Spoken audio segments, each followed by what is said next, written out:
মহাপ্রভুকে কৃষ্ণ মন্ত্রে সন্ন্যাস মন্ত্রে দীক্ষা দিয়েছিলেন আর নামকরণ করেছিলেন শ্রীকৃষ্ণ চৈতন্য মহাপ্রভু। তিনি সেই শান্তিপুনি মুনি। এবার শান্তিপুনি মুনির স্ত্রীর নাম হলো সুমুখী দেবী।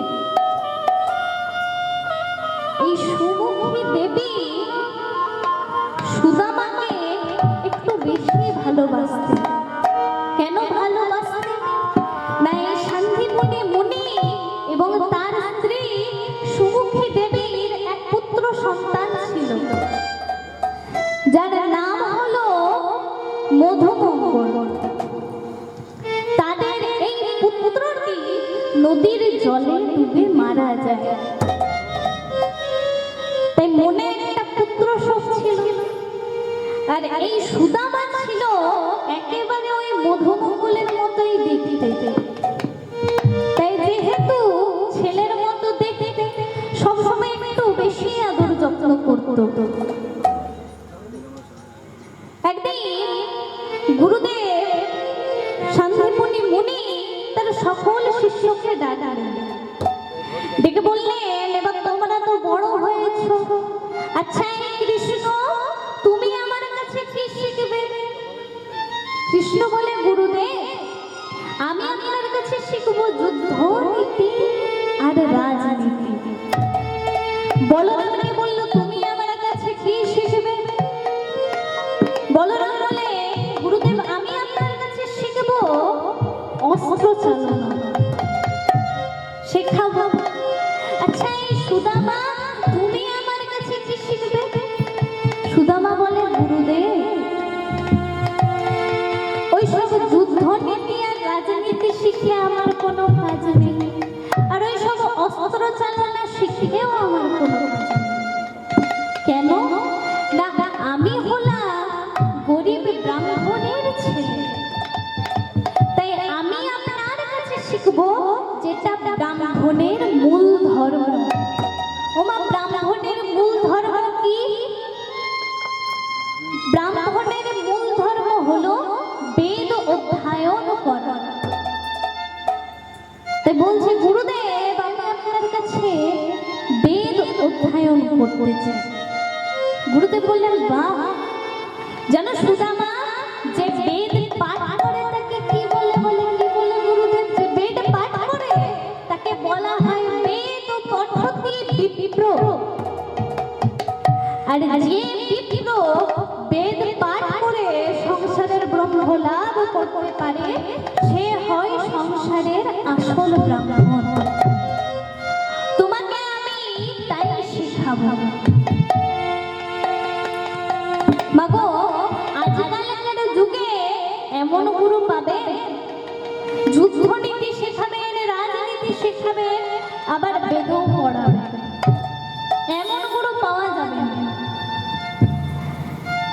একদিন ভগবান ভক্তকে পরীক্ষা করলেন গুরুর আশ্রমে।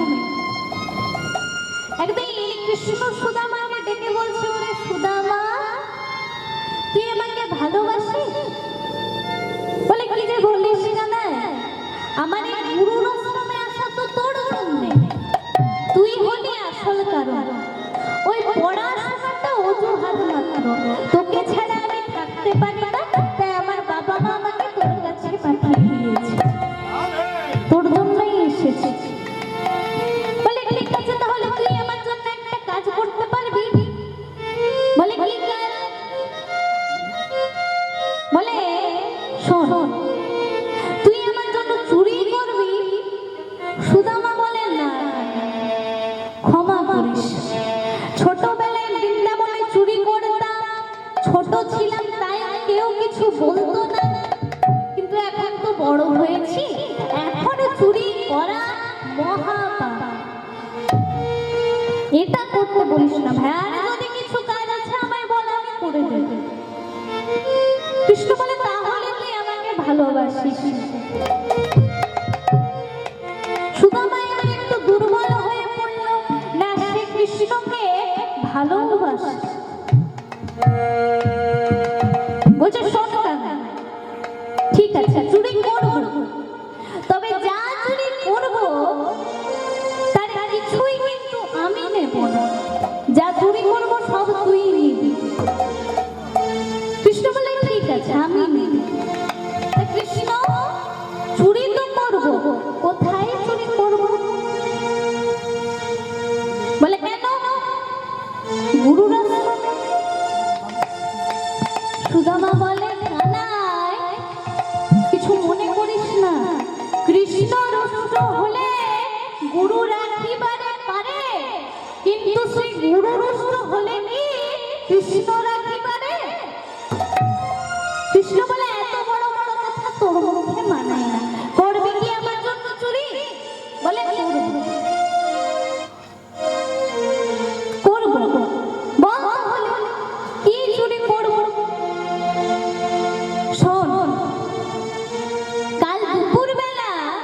তোরা সকলে ঘুমোচ্ছিলি সকালবেলা, আমি জেগেছিলাম, একা জেগেছিলাম।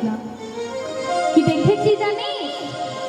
ওই যে আমাদের গুরুমা বড় বড় নারকলের নাড়ু করছিল। তোরা ঘুমোচ্ছিলি, আমি দেখেছি।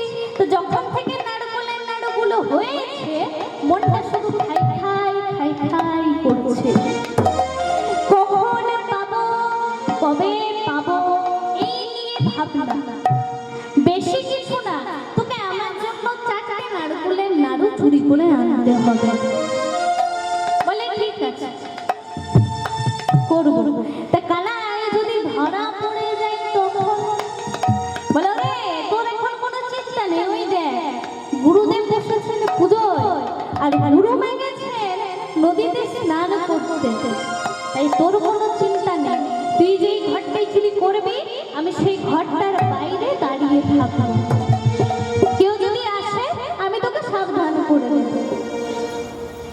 সুদামাকে এখন কৃষ্ণ দেখিয়ে দিয়েছে মা কোথায় চুরি করতে হবে। সুদামা চুরি করতে গেছে, কৃষ্ণ বাইরে পাহারা দিয়েছে।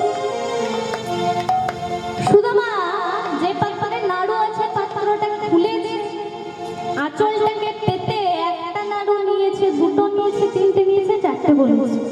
কারণ কানাই বলেছিল 4টে নাড়ু নিবি, 4টে নিয়েছে। নিয়ে কানাইকে বলছে, কানাই এতে হবে? বলে ও বাবা, এতদিন পর নাড়ু খাবো, সেই কবে বৃন্দাবনে খেয়েছিলাম, তার আরো 4টে, আরো অনেক। যত নেয় তত বলে আরো অনেক, আরো নেই।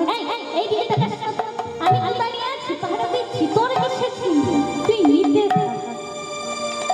এই করতে করতে কি হয়েছে মা?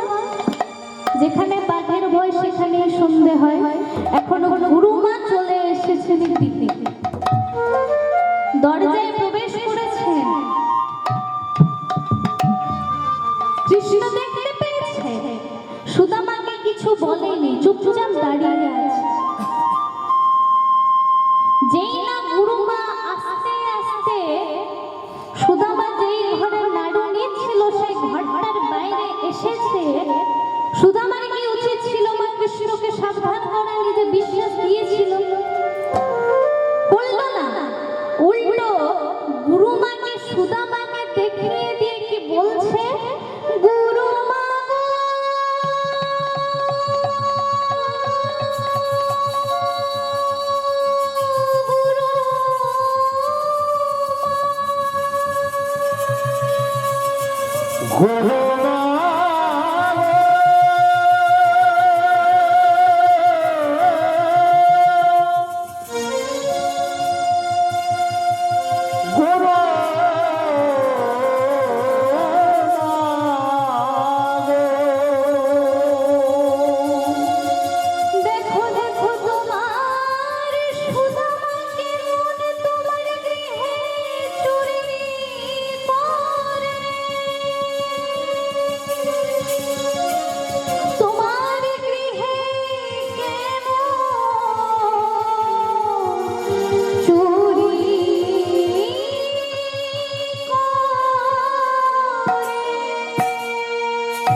লজ্জা করে না সুদামা?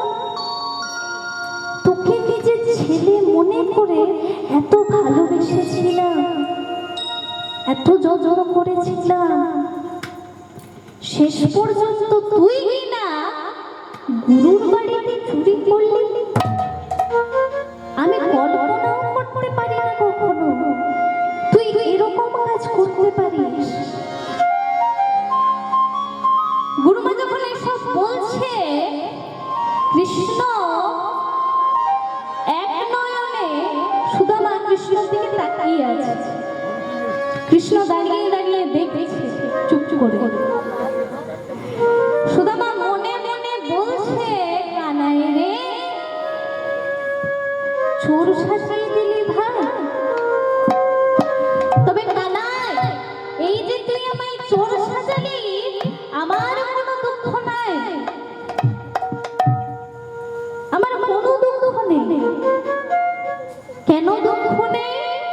না বৃন্দাবনের রাধারানী যদি তোকে ভালোবেসে কোলমুখিনী হতে পারে, তোকে ভালোবেসে আমি যে চোর হব এটাই তো স্বাভাবিক।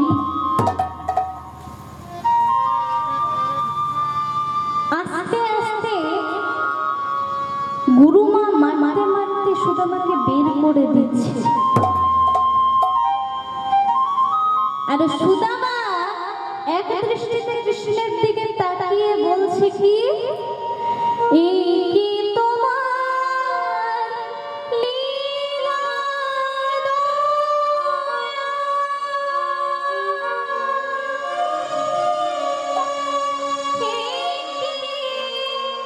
তোমার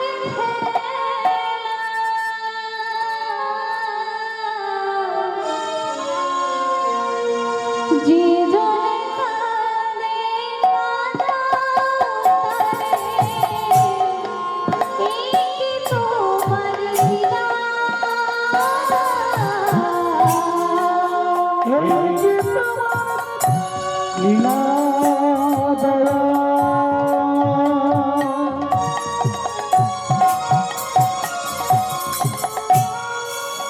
এই কি তোমার খেলা,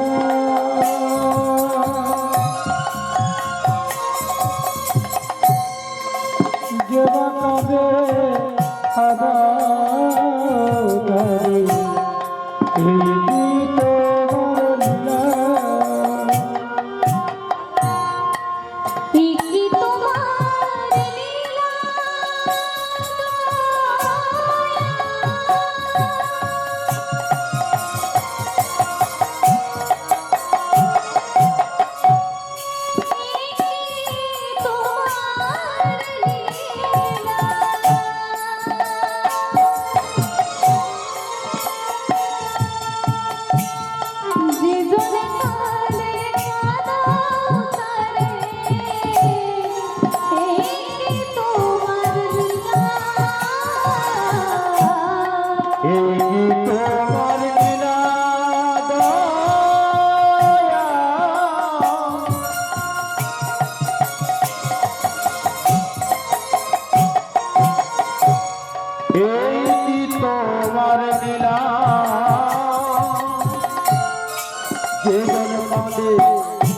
কাঁদার তরে, এই কি তোমার লীলা,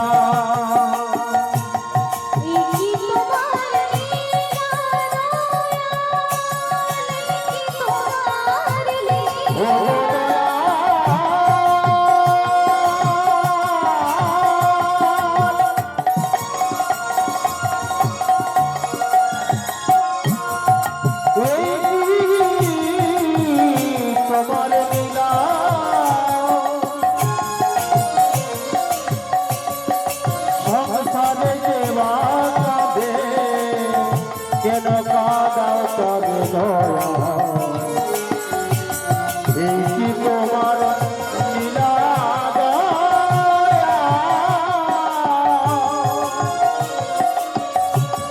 এই কি তোমার লীলা, কেন কাঁদে তারা, এই কি তোমার লীলা। গুরুদেব পুজো থেকে উঠে চলে এসেছেন। দাঁড়াও কি করছো? আমি সবই শুনছিলাম। সুমুখী,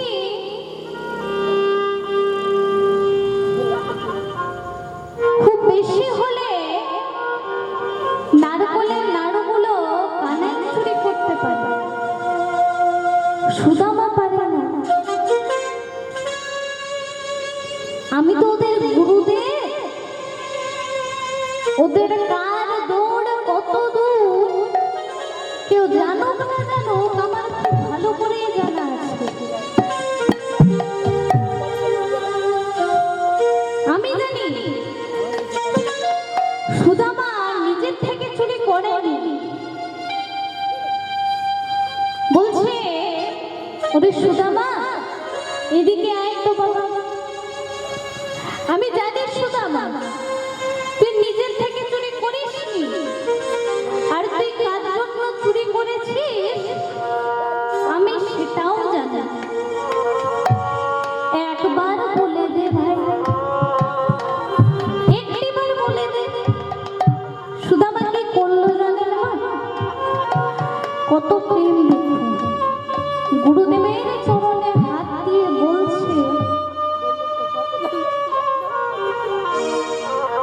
গুরুদেব, আমি আজও পর্যন্ত কখনো মিথ্যে কথা বলিনি, আর আজও বলবো না, কারণ আপনি আমার শ্রী গুরু। সত্যি বলছি গুরুদেব, ওই নারকলের নাড়ুগুলো আমি একমাত্র নিজের জন্যই চুরি করেছিলাম।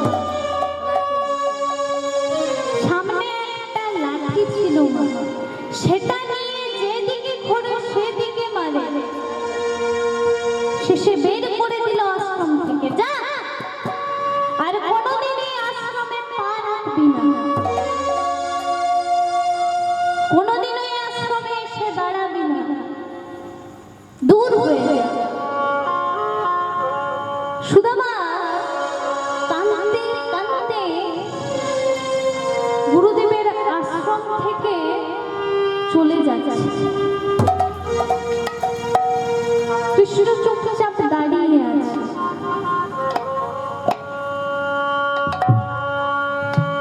এতক্ষণ দাঁড়িয়ে থাকার পর যখন সুদামা আশ্রম থেকে বেরিয়ে যাচ্ছে, তখন এসে দুহাত তুলে দাঁড়িয়ে বলছে, এই সুদামা, কোথায় যাচ্ছিস? দাঁড়া। সুদামা বলছে, আরো কি কিছু বাকি রেখেছিস ভাই? কৃষ্ণ বলে, ওরে সুদামা, তুই কি জানিস না আমি তো তোকে জেনে শুনে নারকলের নাড়ুগুলো চুরি করিয়েছি। তা হ্যাঁ রে, আমার জন্য তো চুরি করলি। গুরুমা গুরু বাবা যখন 100 বার বলল, বল কার জন্য চুরি করলি, বল কার জন্য চুরি করলি, তুই তো বলতে পারতিস যে গুরুদেব, এগুলো আমি নিজের জন্য চুরি করিনি, আপনি যেটা ভেবেছেন সেটাই ঠিক, ওগুলো আমি কানাইয়ের জন্য চুরি করেছি। বললি না কেন? দোষটা নিজের ঘাড়ে নিলি কেন? সুদামা বলছে, ওরে কানাই, কানাই, এই সংসারে, জগৎ সংসারে তুই ছাড়া আর আমার কেউ নেই। তুই আমার একমাত্র প্রাণের সখা। কানাই রে, আমি তো গুরুদেবকে বললাম নারকলের নাড়ুগুলো নিজের জন্যই চুরি করেছি, তাতে আর ভুল কি বললাম? তুই যদি আমার একমাত্র প্রাণের সখা, তাহলে তুই যা, আমিও তা, তোর চুরি করা যা, আমার চুরি করা। তাই আমি তো মিথ্যে কথা বলিনি, সত্যিই বলেছি, নারকলের নাড়ুগুলো আমি নিজের জন্যই চুরি করেছি।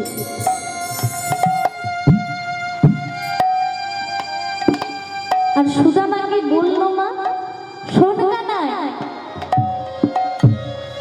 গুরুমা আমাকে অভিশাপ দিয়েছে, আমি ভিখিরি হয়ে যাব, আমার ঘরে অন্যের অভাব হবে, আমি সারা জীবন তোকে ভালোবেসে যাব, কিন্তু কোনোদিন যদি না খেতে পেয়ে মরেও যায় না, তাও তোর কাছে কোনোদিন হাত পেতে কিছু চাইব না,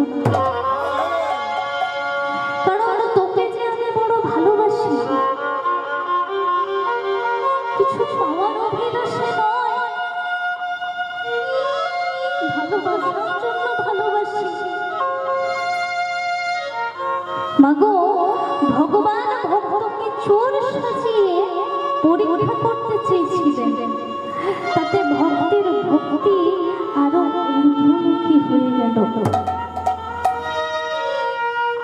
আজ সুদামা বাড়ি ফিরলেন, বাড়ি ফিরে দেখে কি মাতৃ পিতৃ দুটোই বিয়োগ হয়ে গেছে, মা বাবা দুজন মারা গেছে। কি আর করবে? আর সেই সময় কৃষ্ণ চলে গেছে কোথায়? দ্বারকায় গিয়ে মহারাজ হয়েছে। সুদামা শুধু পথে পথে ঘুরে আর কি বলে মা, ওরে ব্রজের কানরে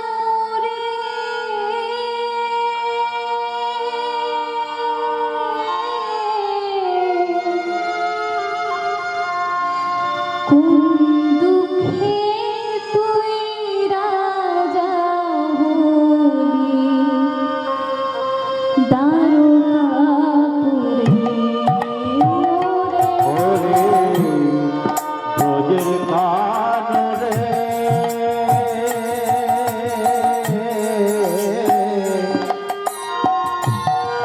কোন দুঃখে তুই রাজা হলি দ্বারকাপুরে ওরে ব্রজের কানরে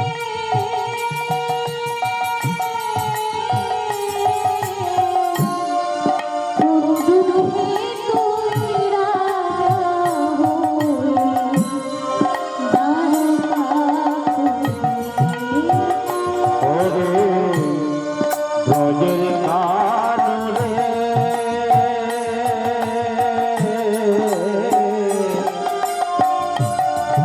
কোন দুঃখে তুই রাজা হলি দ্বারকাপুরে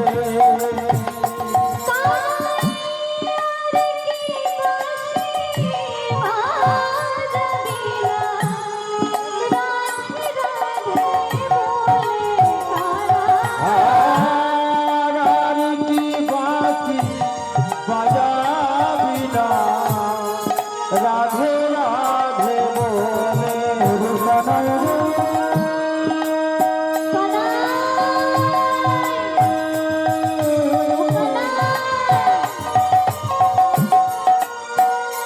ওরে আমার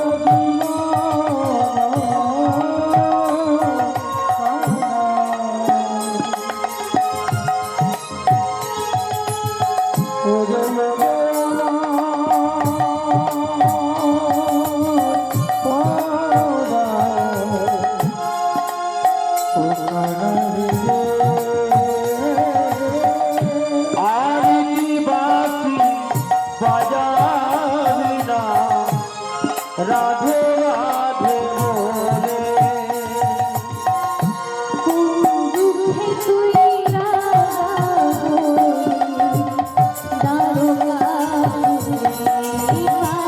ওরে ব্রজের কানরে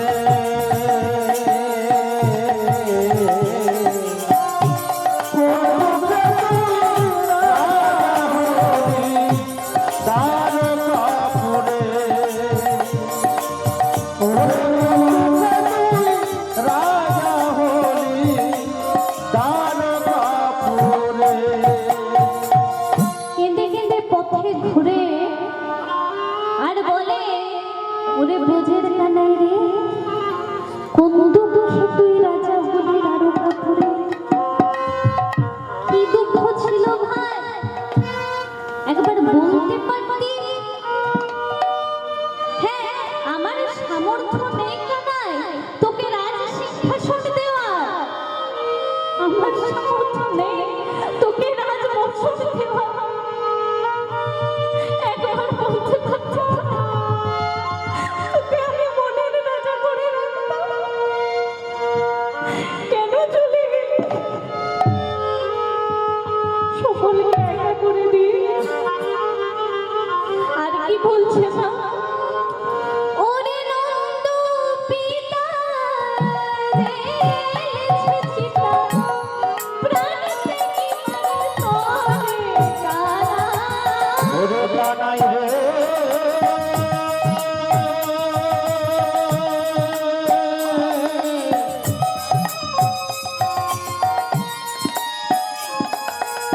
ওরে কানাই রে ব্রজের কানাই রে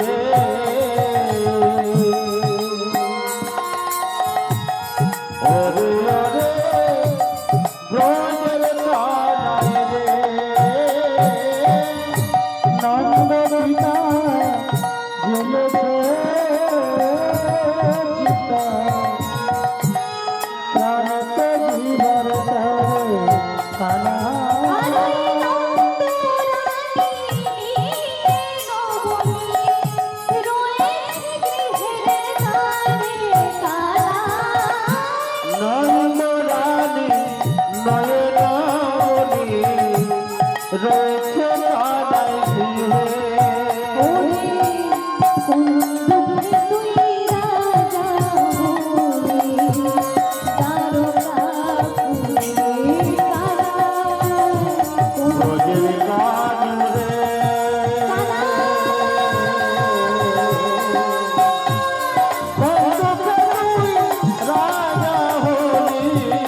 ব্রজের কানাই রে, কোন দুঃখে তুই রাজা হলি দ্বারকাপুরে। গ্রামবাসীরা দেখলো এই অবস্থা যদি চলতে থাকে ছেলেটার কিছুদিন পর মারা যাবে, তার চেয়ে বরং এক কাজ করো, এর বিয়ে দিয়ে চাল চুলো তো কিছু নেই, বাবা মা মারা গেছে, ধন সম্পত্তি বলতে আর কিছুই নেই। তাই গ্রামের লোকেরা একটা মেয়ে দেখে সুদামার সাথে বিয়ে দিয়ে দিল।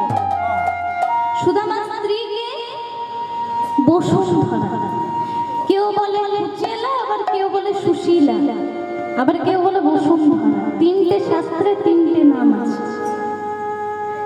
তা মাগো, স্বামী যেমন স্ত্রীও তেমন, সারাদিন শুধু কৃষ্ণ কৃষ্ণ কৃষ্ণ। তো মাগো, স্বামী স্ত্রী একরকম না হলে ভজনটা ঠিক হয় না। স্ত্রী যদি করে একাদশী আর স্বামী যদি বলে আমাকে সেদিনই দ্বাদশীটা সারতে হবে, তাহলে চলবে না। আবার যদি স্বামী বলে একাদশী আর স্ত্রী করে দ্বাদশী, তাহলেও হবে না। দুজনেকেই সমান হতে হবে। তাই এখানে খেপাখেপি এক হয়েছে। যার খেপাখেপি ঠিক নাই তার ভজন ঠিক নাই। তাই কি বলছে মা পদকর্তা? যেমনে খেপা তেমনি খেপি, মিলেছে ভালো। যেমনে খেপা তেমনি খেপি, মিলেছে ভালো। যেমন খেপা তেমনি খেপি, মিলেছে ভালো। ভাবের ঘরে ভাব জমাতে বিধি মেলালো। ভাবের ঘরে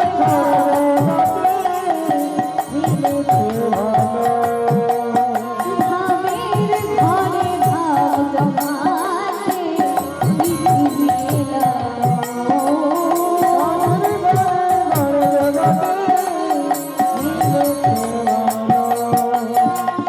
যেমন খেপা তেমনি খেপি, মিলেছে ভালো। ভাবের ঘরে ভাব জমাতে বিধি মেলালো। বলে যেমন খেপা তেমনি খেপি, মিলেছে ভালো। আবার ভাবের ঘরে ভাব জমাতে বিধি মেলে না।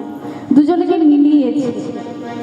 স্বামী যেমন স্ত্রীও তেমন সারাদিনে কৃষ্ণ কৃষ্ণ কৃষ্ণ। সুদামা স্ত্রী একদিন বলছে, মা স্বামী, আমাদের ঘরে তো খুব অভাব, তাই এক কাজ করো, ওই যে তোমার ছোটবেলার বন্ধু কানাই, শুনেছি ওই কানাই নাকি এখন দ্বারকার মহারাজ, তাই কানাইয়ের কাছে যাও। তোমার বন্ধু যদি জানে আমাদের ঘরে এত অভাব, নিশ্চয়ই সাহায্য করবে। তাই কানাইয়ের কাছে যাও। তখন সুদামা বলছে, শোনো বসুন্ধরা, আমি আমার কানাইকে বলেছি, ওরে কানাই, যদি কোনোদিন না খেতে পেয়ে মারাও যায় না, তা তোর কাছে কোনোদিন হাত পেতে কিছু চাইবে না। তাই আমি যেতে পারবো না। বসুন্ধরা বলছে, ঠিক আছে স্বামী, তুমি না হয় কিছু চাইতে যাবে না, এক কাজ করো তাহলে, অনেকদিন তো বন্ধুকে দেখা হয়নি, একবার অন্তত দেখে এসো কেমন আছে। সুদামা বলছে, এটা ঠিক বলেছে, দেখে আমি আসতেই পারি। তা এতদিন পরে যে যাবো বন্ধুর ঘরে, বন্ধু যদি আমায় বলে যে সুদামা আমার জন্য কি এনেছি, তখন কি করবো? না বললে স্বামী ঘরে তো কিছু নেই, দু চার ঘর ভিক্ষা করে দেখি, কিছু যদি পাই, দু চার ঘর ভিক্ষা করে কি পেয়েছে না, একটু মুড়ি আর একটু ছিল, সেগুলোকে বেঁধে নিয়ে সুদামা চলতে শুরু করেছে।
দুটি বাহু তুলে এখানে সুদামা আমাদের সকলকে আমাকে আপনাকে একটা খুব বড় শিক্ষা দিয়ে দিল।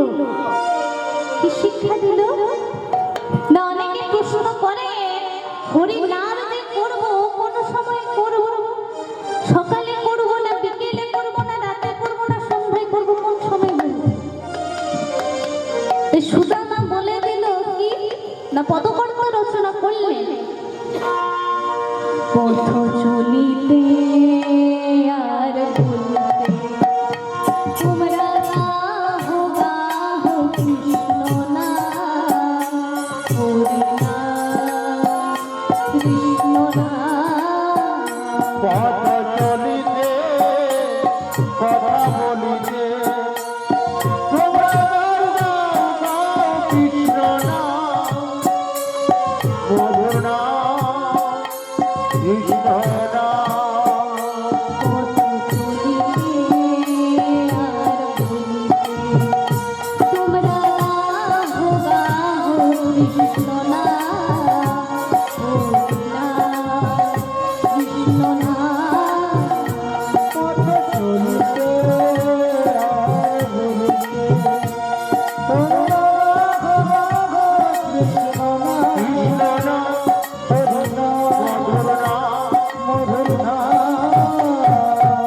সম্মুখে আঁধার রাত্রি, তুমি যে পথযাত্রী। সম্মুখে আঁধার রাত্রি, তুমি যে পথযাত্রী। সম্মুখে আঁধার রাত্রি, তুমি যে পথযাত্রী। সম্মুখে আঁধার রাত্রি, তুমি যে পথ